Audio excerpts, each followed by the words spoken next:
When it comes to this business, there are so many things that I have learned along the way. One thing is mindset.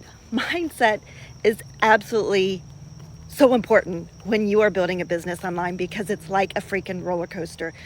If you are a unicorn, you're going to come out and you're going to make sales left and right. But let me explain what a unicorn is. A unicorn is someone that already has this humongous following.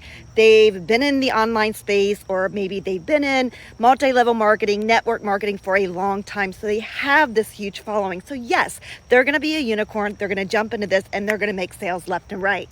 Now, you see, I'm not a unicorn. I'm just an ordinary person that wanted something different. And that's where the mindset is important, because when you are on here and you see a ton of people like making sales left and right and you're like, what the hell, what am I doing wrong? It's not what you're doing wrong. You just don't have that following built yet. But keep in mind, if you keep showing up and you're consistent and you keep putting out content and you get people to know, like, and trust you, you will eventually build that following. And then, yeah, your phone is going to go ding, ding, ding with all these sales.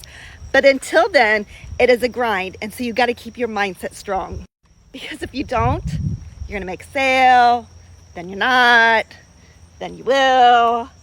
So it gets really, really challenging and you want to quit and you want to go get something else or buy something else to market. You don't want to do that. Stay strong, fix the mindset, keep focused, keep consistent, one foot in front of the other. Just keep moving forward. I promise you, if you do that, you are going to make a lot of sales.